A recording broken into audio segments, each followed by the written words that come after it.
It's clear that the Syrians have welcomed it, they've accepted it. This has been announced by the Foreign Minister, Walid al-Muallim, who's actually in Moscow at the moment. Just a few minutes ago, he was shown on Syrian state television, officially in the name of the Syrian Arab Republic, welcoming the Russian initiative out of, he said, the Syrian leadership's concern for the safety of its people, the security of its country, and out of its faith in the wisdom of the Russian leadership in trying to avoid a strike by the Americans. So it does seem to be serious. The agreement, or the Russian proposal, is that any chemical weapons in Syria should be put under international supervision, destroyed, and that Syria should sign up to the Chemical Weapons Non-Proliferation Treaty, if such a thing exists. But it should sign up to international agreements on non-use of or non-existence of chemical weapons. So it does seem that this actually could let President Obama off the hook, because he seems to be wriggling very desperately, trying to get congressional support, which at the moment doesn't seem to be there.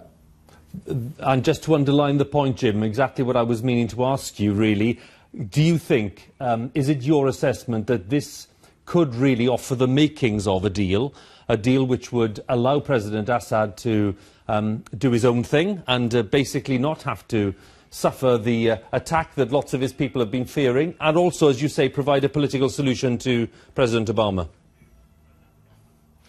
Certainly, it could do both of those things if it's followed through. Mr. Kerry himself, the Secretary of State, when he was in London, said almost dismissively that, only if Syria handed over all its chemical weapons, but that's not going to happen. Well, apparently it is. At least the Russians and the Syrians say so. And Russia, let's not lose sight of it, from the beginning has been absolutely against and very publicly and clearly against the use of chemical weapons. And I think behind the scenes, reading between the lines, there's been a lot of arm twisting going on. The Russians have publicly been supporting the Syrian regime and even arguing that if chemical weapons are used, it must have been by the rebels. But privately, it seems more had been going on. And at their joint press conference this morning, Mr. Lavrov, the foreign minister, and Walid al-Muallim, the Syrian foreign minister, both looked very grim-faced, I have to say. And Mr. al-Muallim, even at that stage, was saying that Syria was ready to work very seriously with the Russians